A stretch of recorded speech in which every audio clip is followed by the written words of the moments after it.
Okay, quick video here because I do not like when misinformation is being spread, especially if it's about a topic that I'm familiar with. So, have you guys heard? Direwolves are back!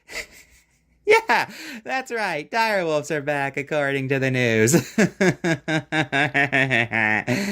How did this happen? Why, it's simple. They just modified the genes of a gray wolf, and boom, direwolves are back. Okay, let's make one thing clear. This is not a direwolf. It is not back from extinction. This is nothing to get excited about. First off, let me explain why this is not a direwolf. Direwolves were not part of the Canis genus like the gray wolf is, meaning it would be next to impossible to recreate a direwolf using a gray wolf. In fact, the two's ancestors split apart millions of years before either evolved. So, saying you recreated a direwolf using gray wolf is like saying you can make a fox using a gray wolf. Sure, they're both canines and they technically have common ancestry, but there's still a major difference between the two's genetic lineage. Direwolves did not evolve into gray wolves or something, so it's not like they're restoring some primitive trait or something.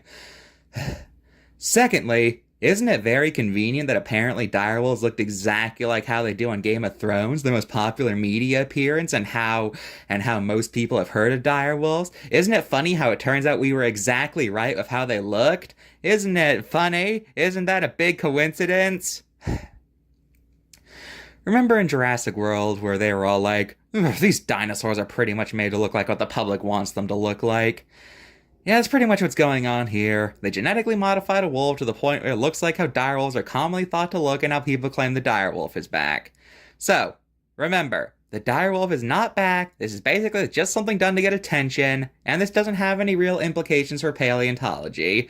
The best analogy I can think of for what this is, okay, imagine you take a tiger, and then you genetically modify it to give it big teeth.